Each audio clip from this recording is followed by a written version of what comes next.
मिसाल टुडे से मैं आपका साथी, आपका मित्र कुणाल पंत।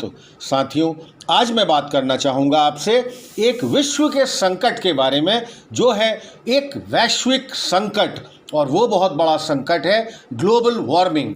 ग्लोबल वार्मिंग औद्योगिक क्रांति के बाद से औसत वैश्विक तापमान में वृद्धि को दर्शाता है।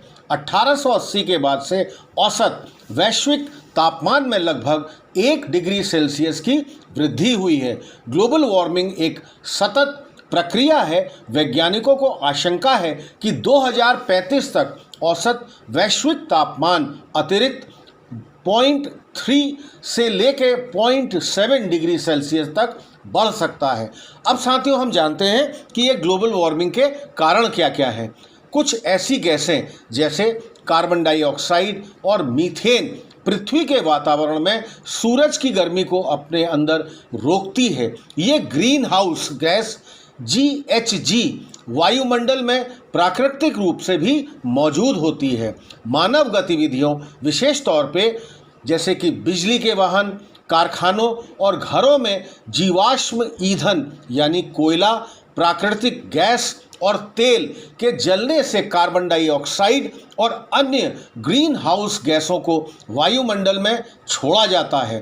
पेड़ों को काटने सहित अन्य गतिविधियों में भी ग्रीन हाउस गैसों का उत्सर्जन किया जाता है। वायुमंडल में इन ग्रीन हाउस गैसों की उच्च सांद्रता पृथ्वी पर अधिक गर्मी बढ़ाने के लिए जिम्मेवार होती है, जिससे वैश्विक तापमान में वृद्धि होती है। जलवायु वैज्ञानिक मानते हैं कि ग्लोबल वार्मिंग के पीछे मानव गतिविधियों बहुत ही मुख्य रूप से आधारित हैं।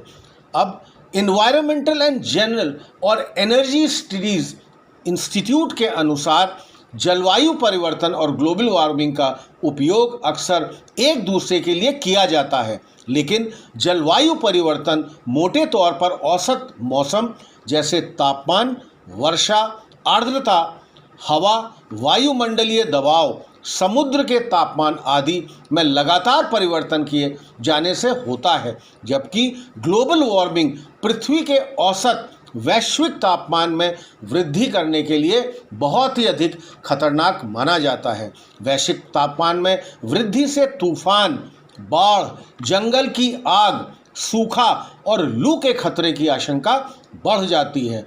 एक गर्म जलवायु में वायुमंडल अधिक पानी एकत्र कर सकता है और बारिश कर सकता है, जिससे वर्षा के पैटर्न में भी बहुत अधिक बदलाव देखा जा सकता है।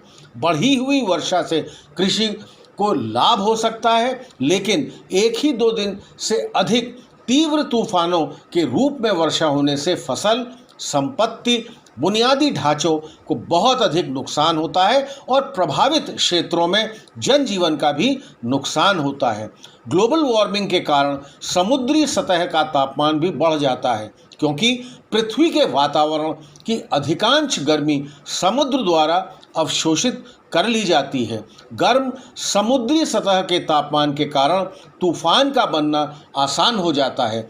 मानव जनित ग्लोबल वार्मिंग के कारण यह आशंका जताई जाती है कि तूफान से वर्षा की दर बढ़ेगी, तूफान की तीव्रता बढ़ जाएगी और श्रेणी 4 या 5 के स्तर तक पहुंचाने वाले तूफान का अनुपात बहुत अधिक बढ़ जाएगा।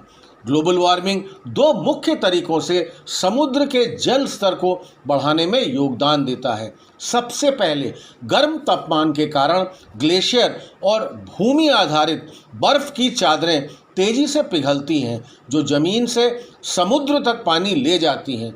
दुनिया भर में बर्फ पिघलने वाले क्षेत्रों में ग्रीनलैंड, अंटार्कटिक और पहाड़ के ग्लेशियर शामिल होते हैं। जलवायु परिवर्तन पर संयुक्त राष्ट्र फ्रेमवर्क कन्वेंशन 2019 के अनुसार ग्लोबल वार्मिंग की वजह से 2100 तक 80% ग्लेशियर पिघलकर सिकुड़ सकते हैं। दूसरा, गर्मी संबंधी यानी कि थर्मल विस्तार। यह वह प्रक्रिया है जिसके कारण इन सभी कारकों का पूरी तरह से संयोजन पूरे ग्रह में समुद्र के स्तर में वृद्धि कि अलग अलग दर होती है। स्थानीय कारक जो समुद्र के स्तर को कुछ क्षेत्रों में तेजी से बढ़ने का कारण बन सकते हैं, उनमें समुद्र की धाराएं और डूबती हुई जमीन की सतह आदि शामिल है। 1880 के बाद से वैश्विक औसत समुद्री स्तर में 8 से 9 इंच की वृद्धि हुई है। कम उत्सर्जन वाले परिदृश्य के तहत मॉडल परियोजना है कि समुद्र के स्तर में वृद्धि सदी के अंत तक 2000 के स्तर के लगभग 1 फुट से ऊपर भी हो जाएगी। एक उच्च उत्सर्जन परिदृश्य के तहत समुद्र का स्तर 2021 से 2000 के स्तर से 8 फीट से अधिक बढ़ सकता है। और इसी मारे तपता हिमालय हिल स्टेशनों में भी चलने लगे हैं आजकल एसी और कूलर। एक यही बहुत बड़ी वजह है कि अक्सर आप हिल स्टेशन में भी जाते हैं तो वहाँ पर कूलर और एसी शुरू हो गए हैं, क्योंकि शुरुआती 3 महीने रिकॉर्ड यह संकेत दे रहे हैं कि खासकर भारत के लिए यह 3 महीने खास चौंकाने वाले रहेंगे।